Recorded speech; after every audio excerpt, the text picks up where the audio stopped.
Welcome to the deep dive. Today we're getting into something, well, pretty profound, I think.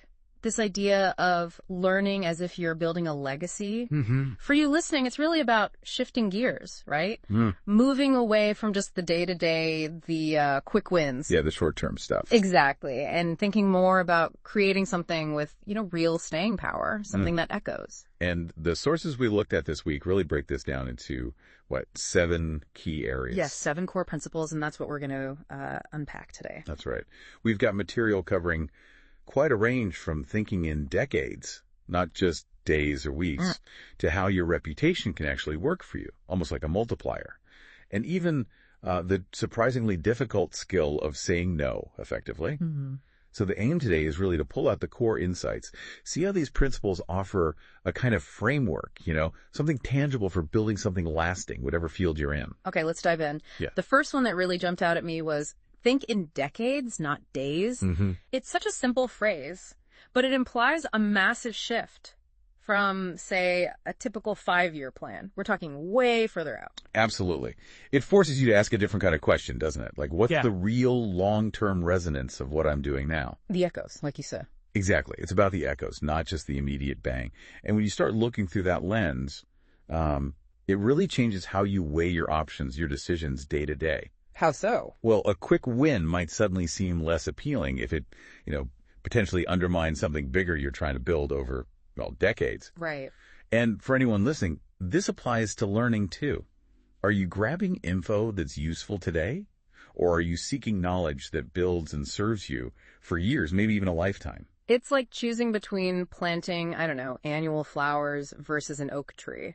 That's a great analogy, yeah. Okay, so from that long view, the next idea flows quite naturally. Build systems that outlive you. This feels counterintuitive almost. Like, don't we usually want to be indispensable? But that's the trap, isn't it? Being indispensable means you are the system. And if you are the system, it can't outlive you. Okay, yeah.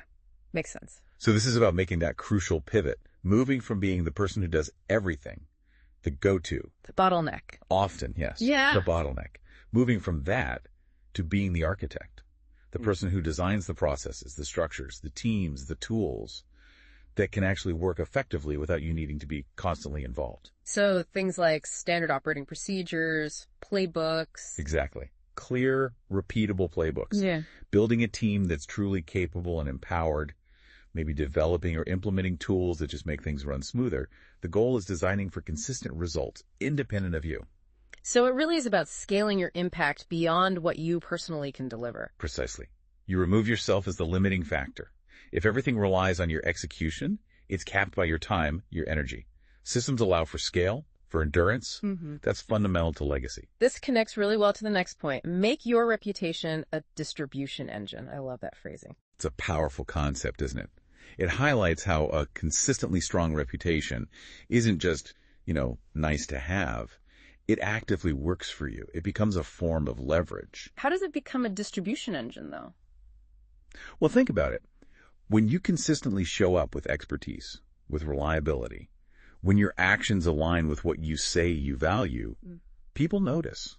Your name, your brand, whatever it is, starts to carry weight. It opens doors. It makes people pay attention when you share something. It attracts opportunities, collaborators. It distributes your message, your influence, almost automatically. So it becomes this kind of self-propelling force. The more you build it authentically, the more it circulates and brings things back to you. Exactly right. It's a cycle. Your actions, how you communicate, the values you genuinely live by, they all feed into this. When they're aligned, it creates this sustainable energy that draws things to you, often without you having to chase them quite so hard. Okay, that makes a lot of sense. Now, moving on to leadership. Leading through values, not control. This feels crucial, especially if you're building something involving a team or a community. Oh, absolutely. Yeah. This gets right to the heart of sustainable leadership versus, short-term management. What's the key distinction there? Control micromanagement, strict rules for everything, might get you compliance in the moment. People do what they're told. Sure. But it rarely inspires ownership or initiative or, genuine commitment. It doesn't foster growth. Leading through values, on the other hand, that's about clearly defining and crucially living a set of core principles.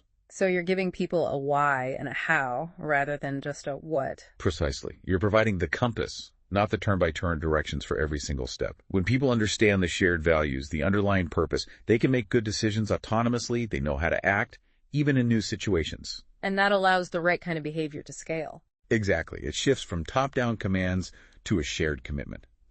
Influence becomes more organic almost.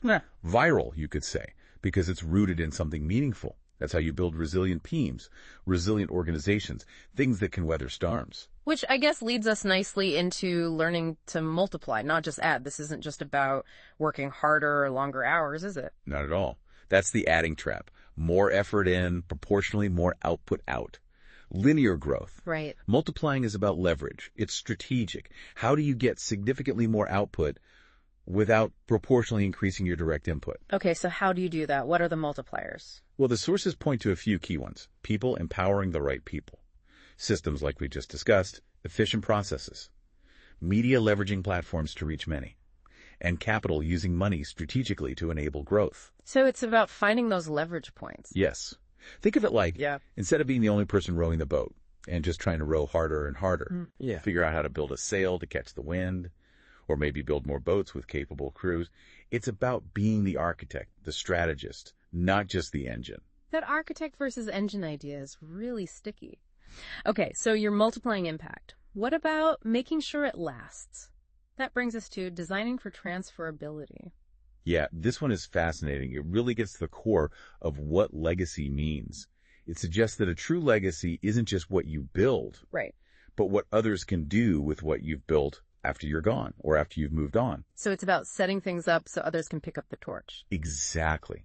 Designing for transferability means consciously thinking about how to make your knowledge, your assets, your systems accessible, understandable, adaptable. Can someone else easily grasp it? Can they build upon it? Can they evolve it? So like documenting processes really well, making code open source, creating training materials, that sort of thing. All of the above, potentially. It depends on the context. It could be codifying knowledge, creating physical assets that are easy to maintain or adapt, building transparent operational systems. The key is enabling others. So you're not just leaving a finished monument, you're leaving behind the blueprints and the tools too. That's a perfect way to put it. You're providing the foundation, the knowledge, the frameworks for future growth, future innovation, ensuring its relevance continues beyond your direct involvement. Okay, wow. Lots to think about there. Finally, the seventh principle. Right. Say no to good so you can say yes to great. This feels incredibly relevant today with just so many options, so many demands on our attention. It's absolutely critical, isn't it? And probably one of the hardest in practice. Building something truly meaningful, something with legacy potential, demands focus, deep focus. You simply cannot pursue every good opportunity that comes along. Saying yes to too many things, even good things, dilutes your energy, your resources. It pulls you away from the few things that could be truly great, the things that align with that long-term, decades-long vision. It definitely takes courage, I think, to turn down something that looks shiny or offers a quick benefit because it doesn't fit the bigger picture. It really does. It requires, first, a very clear understanding of what great actually looks like for you, what your core priorities are. And second, it requires the discipline to stick to those priorities, even when tempting distractions pop up. Protecting your focus. Fiercely. It's about recognizing that your most valuable resources, your time, your energy, your attention, are finite. Concentrating them strategically is essential if you want to achieve something exceptional, something that really lasts. Okay, so let's just quickly pull those threads together. We've touched on thinking in decades, building systems that outlive you, making your reputation a distribution engine. Leading through values, learning to multiply, designing for transferability. And finally, that crucial power of saying no. It really all seems to circle back to this intentional shift, doesn't it? From the immediate, the urgent, to the truly enduring impact. Exactly. And the important thing to remember is that adopting this kind of legacy mindset, it's not just for, CEOs or famous artists or presidents. Right. It can bring a deeper sense of purpose and meaning to almost anything you do, no matter the scale. It's about looking beyond the next deadline, the next quarter, and considering the ripple effects. That's a really powerful takeaway. So for everyone listening, maybe just take a moment to consider one area, just one part of your life or your work. What's one small change, one tiny shift you could make, maybe even starting today, that reflects thinking in decades rather than just days? That's a great question to ponder. It really is something to sit with. Maybe revisit some of these ideas as you think on it. Thanks for taking this deep dive with us.